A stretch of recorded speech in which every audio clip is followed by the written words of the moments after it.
আসসালামু আলাইকুম, সবাই কেমন আছেন? আশা করি সবাই ভালো আছেন। আলহামদুলিল্লাহ আমিও ভালো আছি আপনাদের দোয়ায়। আজকে একদম কি রান্না করবো মাথা একদম হজবরল হয়ে গেছে। মানে ফ্রিজ খুলে দেখি যে কুমড়া আছে 2টা, তারপরে কুমড়ার শাকও আছে। শাকগুলো যদি আর্লি না খাই তাহলে তো নষ্ট হয়ে যাবে। গতকালকেও কুমড়ার শাক দিয়ে ডাল রান্না করছি, তো আজকে আর কুমড়ার শাক দিয়ে ডাল খেতে ইচ্ছা করতেছিল না। তো শাকগুলো যেহেতু কোটা কাটা ছিল তাই নামাই আমি পানিতে ভিজিয়ে রাখছি, যেভাবে আমি রান্না করি ওইভাবে। তো ভাবলাম যে আজকে শাক শুটকি দিয়ে রান্না করব। তো বাসায় তো শুটকি নেই, আমাদের বাসায় আমির ছাড়া, আমার ছেলে হালকা পাতলা শুটকি খায়, আমির ছাড়া আমার হাজব্যান্ড শুটকি খায় না, সেই কারণে শুটকি তত একটা রাখা হয় না। আর ছেলেও যেহেতু স্কুলে চলে গেছে সে কারণে আর কে এনে দিবে আমাকে শুটকি, হাজব্যান্ডকে বললে তো সে এনে দিবে না। তো প্ল্যান চেঞ্জ করে ফেললাম, চেঞ্জ করে পরে ভাবলাম যে চিংড়ি কুচোও রাখছিলাম যে ফ্রিজে, ওগুলা দিয়ে কুমড়াও রান্না করে ফেলি, কুমড়ার শাকটাও রান্না করে ফেলি। কি আর করার, যখন যেরকম সময় ওরকম সময় অনুযায়ী সিদ্ধান্ত নেওয়াটাই উত্তম।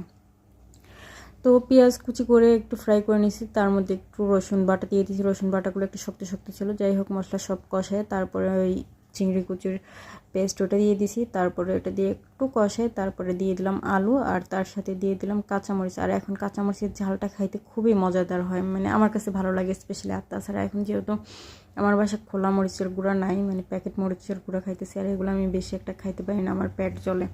তো সেই কারণে আমি মরিচের গুঁড়া খুবই অল্প পরিমাণে দিছি, আর সাথে দিয়েছি কাঁচামরিচ। আর পাশের চুলায় আমি রান্না করতেছি আজকে একদম নানি দাদিদের স্টাইলে রান্না করতেছি। নানির স্টাইলে না, অবশ্য দাদির স্টাইলে রান্না করতেছি। দাদিকে দেখতাম, মানে গ্রামের দাদিকে, যে মা যখন বাবার বাড়ি চলে যেত তখন দেখতাম যে দাদি এরকম শর্টকাট ওয়েতে রান্না করতো, মানে সব মশলা একসাথে দিয়ে তারপর পানি দিয়ে তারপর একটু তেল দিয়ে জল দিয়ে তারপর নামায় ফেলতো। ওইটারই একটা আলাদা একটা স্বাদ ছিল। আর বিশেষ করে আমার বড় দাদু এভাবে রান্না করতো, তো ওনার পাশে অনেক সময় গিয়ে বসলে তখন দেখতাম যে উনি এরকম শর্টকাট ওয়েতে রান্না করে।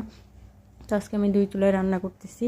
এক পাশে কুমড়ার শাক দিয়ে চিংড়ি কুচু দিয়ে আলু দিয়ে রান্না করতেছি, আর কাঁচামরিচের একটু কড়া কড়া ঝাল। আর পাশের চুলাতেও কুমড়া রান্না করতেছি, চিংড়ি কুচি দিয়ে রান্না করতেছি, একদম নানি দাদির স্টাইলে, মানে পুরোনো আমলের স্টাইলে সব কিছু মাখায় জোখায় একদম বসাই দিছি।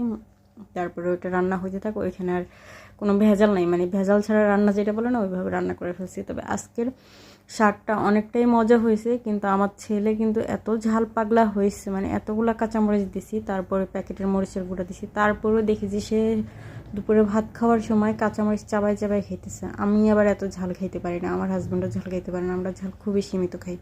তো যাই হোক, পেঁচাল পাড়তে পারতে কিন্তু রান্না অনেকটা কমপ্লিটের দিকে। এখানে আমি আলুটা মানে আগে দিয়ে দিচ্ছি যাতে সিদ্ধ হয়ে যায়, তারপরে আমি শাক দিছি, শাকের ডাঁটা দিছি, ওগুলো দিয়ে একটু ভালোভাবে মজায় তারপরে হালকা করে একটু ঝোলের পানি দিয়ে রান্না হইতে মানে ঢাকনা দিয়ে ঢেকে দিচ্ছি। আর পাশের চুলাতেও একটু নাড়াচাড়া করে দেখতেছি যে সব কিছু ঠিকঠাক আছে কিনা। ওই চিংড়ি কুচুর বরফের ওইটা গলে যাচ্ছে, আর মোটামুটি সব মশলাই মিক্স হয়ে গেছে। আর কুমড়াতে মনে হয় আমি একটু পানির পরিমাণটা বেশি দিয়ে ফেলছিলাম। আর এই যে এই পাশের চুলায় কুমড়ার শাক অলরেডি রান্না হয়ে গেছে, দারুণ একটা ফ্লেভার বের হয়েছে। আমি ঢাকনা একদম খুলেই মানে নিঃশ্বাস বড় করে নিতেছিলাম, তো এটা আবার ঢাকনা দিয়ে নামাই ফেললাম। আর পাশের চুলায় এটাও চেক করে দেখতেছি, এটাও রান্না হয়ে গেছে। আর এখন একটু সামান্য দিয়ে দিব জিরার গুঁড়া, মানে জিরার গুঁড়াটা আমি সবসময় এই রান্নাগুলোতে জিরার গুঁড়া পরে দিই, অন্যান্য রান্নাগুলোতে আগে ভাগে দিয়ে ফেলেছি।